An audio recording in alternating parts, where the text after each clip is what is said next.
Hey guys, what's up? It's Ripe again. In today's video, my insane neighbor rages after I could not remove snow in front of my house due to an accident I had and surgery. He used a shotgun to shoot at my car and intimidated me. I got revenge and changed his life. And let me tell you, not for the better. Let's dive right into the story. So this happened last year when I had a big nasty car accident thanks to a drunk truck driver and was bedbound for around a month. Thankfully, only my legs and chest were hurt, and I say thankfully because if you saw the status my bike was in, you would think somebody definitely died. So yeah, I was pretty alive but also pretty useless for almost a month. I personally live far away from my parents, so it was only me, my friends, and some of my kind neighbors taking care of me. Which did not include my psycho neighbor. I don't know who he was, but his tendency to lash out and threaten violence on smallest of things and always carry arms, pistol, butterfly knife, etc. with himself around for no particular reason had us all feeling uneasy. I have heard that some old residents of this neighborhood had alerted the cops about this man before, but since there was no basis for such claims, no investigation was conducted. Hence, as a precaution, it was a silent agreement among us neighbors that we would stay as far away from this man as possible. I had been 1 week into my bedbound vacation when my doorbell rang. My neighbor's teenage daughter was currently helping me take care of my laundry, and therefore she was the one who opened the door. I had a clear view of the threshold from my place on the couch, and hence I could see her freeze almost as soon as she opened the door. I called her name and asked her who the person was, to which she replied, PN. Let's call him Psycho Neighbor. I was also on alert and asked her to come inside. Unfortunately, PN took it as me calling him inside as well, and I'm not gonna lie, I was a little scared having him in my house. PN, what's the deal with you? There is snow all over in front of your damn house. I almost slipped when walking my dogs. What if I had broken a bone or something, huh? It had snowed pretty badly the last few weeks, so I knew that it could be very well true. Though I also knew he was exaggerating it a bit. Me, sorry about that, I will have someone clean it up. As you can see, I'm not in a good condition. PN, hey you, pointing to the girl, you're pretty free, right? Take the shovel and… Me, she is too young for this, and besides I can hire someone to do it quicker than her. I can see the girl was pretty spooked and I tried to remain as calm as possible for her. PN, whatever, get it cleaned. And then he left like that without any other word. The teenager got up from her seat after we were sure he was out and closed the door behind him. We stared at each other for a few seconds before I asked her to go back home. I knew she was scared and it would not do her any good to be away from her parents at this time. This was not the first time PN had complained so threateningly about something when he could clearly see the person was unable to do it. A sweet grandma that lived in front of us had lost her son in a plane crash last year. He was her only family besides a daughter who lived across the ocean, and hence she had to attend the funeral alone. We had all chipped in for her and took care of her for months after this tragedy. However, this a-hole of a neighbor had thrown a tantrum over her lights being on at night that disturbed his dogs and made it difficult for him to sleep. She lived across from him and was sleeping with lights on because she had developed a sort of fear of being alone. And yet this a-hole neighbor did not care and threatened to shoot her light bulbs if she kept it on one more night. While I had tried my best to stay away from him, sometime in the mid of 2020, one of my closest friends and her husband had decided to visit me. Because of the lockdown, they were stuck in the city and could not return to their hometown in Seoul, Korea. I lived alone anyway, so I had offered to house them until things cleared up and they could fly back home. But apparently PN had a huge problem with Asians living near him. He had thrown all kinds of xenophobic slurs you could think of even when I told him that my friends were tested negative and were literally not even in Asia when the outbreak happened. But of course people like them have no mind of their own, meaning the a-hole neighbor. He had bugged them and threatened to report them as illegal immigrants until they had to leave and book a hotel instead. I had honestly felt so bad that I wanted to punch him in his face. But anyways, coming back to the topic. I asked around for helpers that could sweep the snow for me, but most were already booked for a week. So I got them to come over next week. My neighbors did offer to help me, but I was already feeling too guilty relying on them. It seemed like PN had as little patience as he had empathy. I woke up to straight up banging on my door, which made me reach for the bed near my bed. It took me a few minutes to drag myself to the wheelchair before rolling over to the front door. The banging had stopped, but now I could hear loud arguments and at least one of those voices belonged to PN. I finally opened the door to find PN standing in my lawn and arguing with another man. I recognized him as a doctor that lived a few houses away. When they noticed me, PN almost bounced over to me and I quickly closed the door before he could reach me. PN, open the damn door. Me, get out of my lawn and onto the road, only then I will open it. PN, you little idiot, open the door or I will break it. At this point I am genuinely terrified for my life, but I hear more arguments and decided to call out with as much confidence as I could muster. What do you want? PM, I told you to clean the damn snow and you didn't. Me, I will have that done. PN, I slipped and hit my head, you idiot. How many times will I have to tell you before it gets in your thick skull? Can't you even have the little brats do the cleaning for you? At this point I am pissed more at the fact that he is insulting those who helped me. Me, I am bedbound, you idiot. I will get it cleaned next week and now shut up and get lost. It is quiet as I am done shouting before I could hear retreating steps. I almost believed that maybe PN understood what the hell I was trying to tell him, but as soon as I opened my door, a crack, I saw him coming towards my house with a shotgun. I slammed my door shut before I heard a loud bang followed by another bang. I could hear commotion outside and in it I caught the words wheel, and that was when I realized that PN used his shotgun on my car wheels. I am properly pissed at this a-hole now and decided to call the police. By the way, I already hear the sirens and PN is already back in his house, but luckily I had CCTV footage of my yard and eyewitnesses. Unfortunately, I could tell that the police were not serious about the case, but the number of neighbors that had gathered and were basically demanding for a search forced them to ring up PN's house. Of course, the crazy neighbor resists and gets restrained as the police checks his house. It was almost an hour later when the police re-emerged with their arms full of shotguns, rifles and God knows how many weapons. PN cursed at the cops and tried to break free, only to then get tased. And I'm not gonna lie, I frickin' loved watching him writhe on the ground. Anyway, the cop tells me that I need to file an FIR for property damage claims and show my evidence. I agreed and the police then finally takes this a-hole away. When I went to file the FIR with my friends who came in to help me after hearing the news, I got to know that PM had with himself an abundance of illegal weapons and black money. Since he was gonna be in prison for a long time, his house would be seized and used to pay for my property damage. He also had a restraining order on him, so he would not be coming anywhere near us. Good riddance. And the next one is titled, Fiancé Tried to Screw Me Over. So this is from a few years ago when I was engaged to S for a few years. When my dad died in the late 90s, she was very supportive and my mother thought she was great. My parents had a really nice timeshare that they used quite a bit, but now my dad had died, my mom had no wish to keep it, so she offered it to me.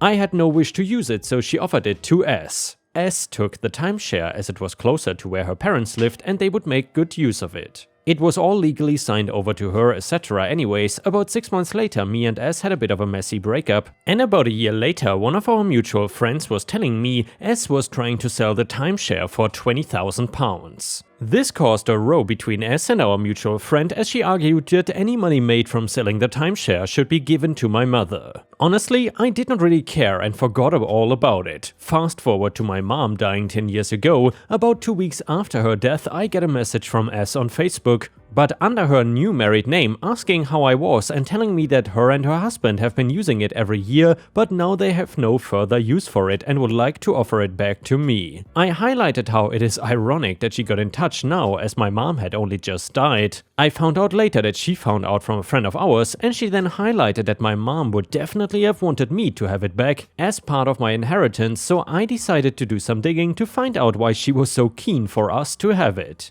As it turns out, number 1, the annual fee had risen from £250 a year to £650 a year. Number 2, they are impossible to sell. I looked on eBay and people were trying to sell timeshares from this complex for £0.01. They were that desperate to get out the contract. A lot of the amenities that were in the timeshare complex were now run down, and from reading some of the reviews, the whole complex seemed to be poorly managed. I also found out that she had been trying to sell it for years with no luck. So I let her know that I was very grateful for her offer but had no interest in taking it back and she was welcome to keep it. She sent about 10 messages over the next couple of weeks trying to guilt trip me and even contacted my sister as well as trying to convince her to take it back, but we both politely declined. And she is now stuck with the place for life and the annual fee, which rises every year. Edit, a couple of posters have asked what is the revenge. Well, I didn't want to bore you with all the details of the breakup, but to summarize, she left me with a crapload of debt, tried to get me fired from my job and multiple other things.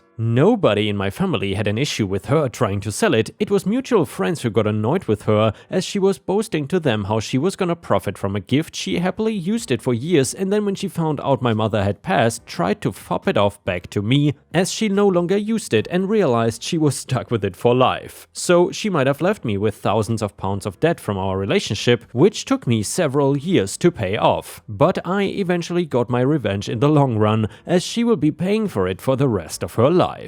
And yeah, ripe stars, if you have watched until here, I would very much appreciate it if you could post some star emojis in the comments and maybe even like the video if you want to go the extra mile in regards to supporting me. Thank you so much in advance, and now let's move on to the next one. This one is titled, "No, I did not get kidnapped."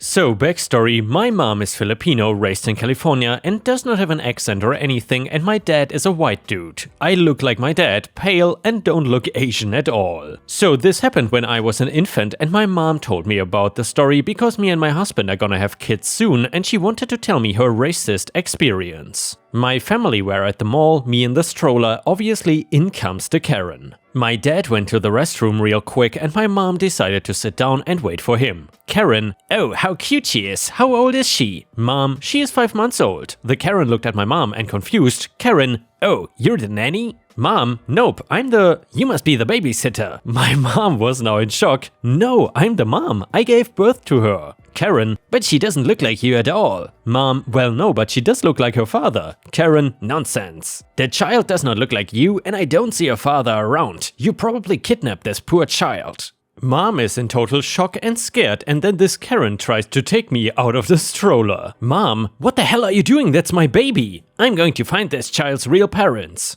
Dad comes back out and sees what's going on and runs to my mom. "Dad, what the hell are you doing? Let go of my daughter's stroller." Karen looks at him and then at me, realizing I look like my dad. Karen, "Oh, she does look like her father. Okay, never mind. Bye." She walked away, and yes, my parents reported her for attempted kidnapping, but we never know what happened to her. And the next one is titled, "Karen ruined my trip." So we are heading out for a family vacation, flying first class for the first time. Our group has 7 to 8 seats adjacent to the cockpit with one random seated amongst us. And boy, did we find a Karen. Right from the get-go, Karen made her presence known. We were boarded with my father-in-law, who is in a wheelchair, to find that for some reason, this lady boards the plane along with the passengers that need additional time to board, but seems to be moving around herself just fine. It seems her motivation to do so was to pack not only her overhead compartment with her multitude of carry-on items, but some of the adjacent ones as well. The flight gets delayed for being short crew and Karen immediately starts demanding wine before we even leave the ground. As soon as the stewardess tells her no and walks off, she starts complaining to us about how crappy first class is with this airline. I'm already thinking,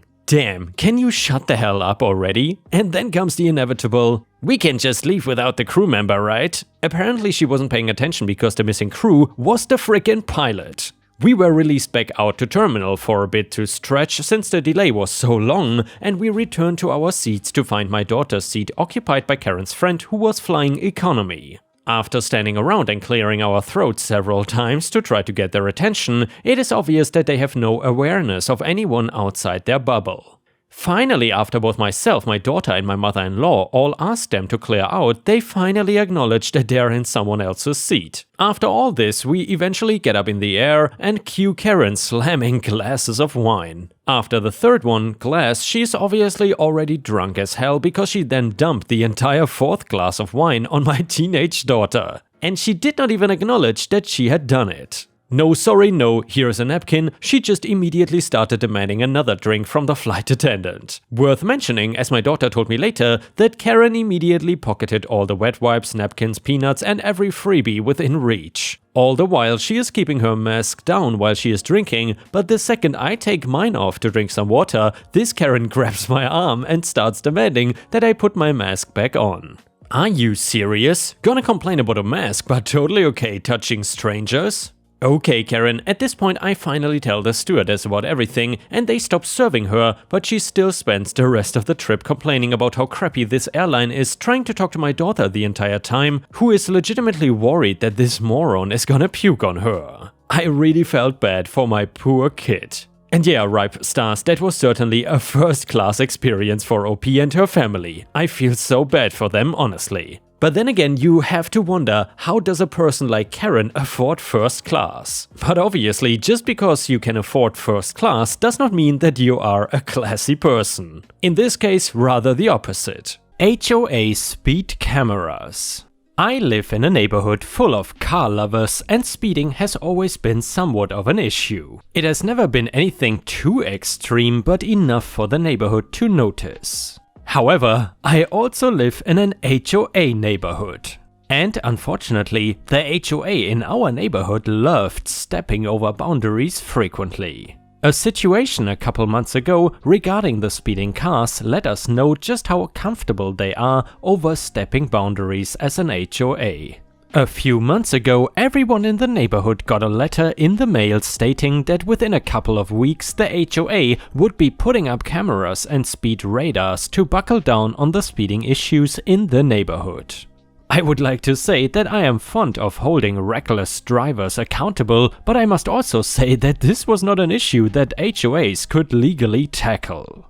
In their letters, they also threatened to issue speeding tickets to us, aka they were going to fine us every time they caught us speeding. There were so many flaws in this system. First of all, the streets are considered public roads and there was a lot of speculation of whether or not they could legally install cameras on public roads. Second of all, the ticket they would be issuing us was not even legitimate, so how was that in any way legal? The HOA does not have the legal authority to issue tickets like this, and last but not least, how would they even prove if someone speeding lived in the neighborhood? And what about delivery drivers such as Uber Eats, FedEx, UPS, etc.? When asked about the use of the public road, the HOA president just stated that they would ask drivers not to come back. This was silly. What if someone Uber Eats or has a package getting delivered? The drivers cannot be just like, oh sorry, I'm not allowed to go on that road.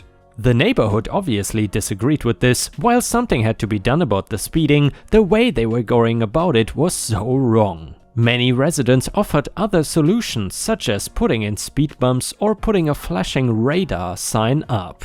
Because of all the disagreement and buzz going on about this, the HOA decided to hold a meeting. In the meeting, different options were discussed, opinions were expressed, and it was just overall very unproductive. Or so it seemed. A couple of days after the meeting, the HOA sent out a letter saying that because of the feedback from the neighborhood, that they would be putting a hold on this project. But instead, they would install cameras and radars on private roads, because it was legal, and collect data about speeding over the course of 90 days. To me, this was still absolutely ridiculous. They were wasting so much money collecting data and trying different things out on their own terms when they could just get the city involved and have something as simple as speed bumps put in. However, in the process of all of this, the board sent out a survey asking for feedback about the plans with the cameras and whatnot, and not surprisingly, an overwhelming amount of people were against it. People were not against holding speeders accountable, but they wanted to go about it the right way and, more importantly, not through the HOA. It seemed like tackling this problem through the HOA was just causing more disruption and chaos. But surprisingly, the HOA, more specifically the president, must have felt the heat from all of the negative feedback that residents were leaving on the survey. About a week or so after the surveys were sent out, it was announced that the HOA president stepped down and gave up his position as president and passed that position along to someone else from the board members. Although nobody was really fond of any of the board members at this point, it was better than nothing. On top of that, they completely scrapped their plans to install cameras and radars on the private roads. Instead, they ended up installing speed bumps on the public roads and installed 2 flashing speed radars. So they ended up doing what residents suggested in the first place. Gotta love the HOA. And yeah, honestly, ripe stars, if I would be part of an HOA neighborhood, I would probably not even be surprised anymore at crazy ideas like this because of all the stories that we have read so far. And guys, with this we have reached the end of the video. However, if you cannot get enough of my content, then either check out my binge watch playlist, which has thousands of hours of content, and if you still don't have enough, please don't forget to either check out my Patreon at patreon.com/ripeyoutube or subscribe to my membership program here on YouTube for exclusive videos that you won't find anywhere else. Thank you so much, and I will see you again tomorrow.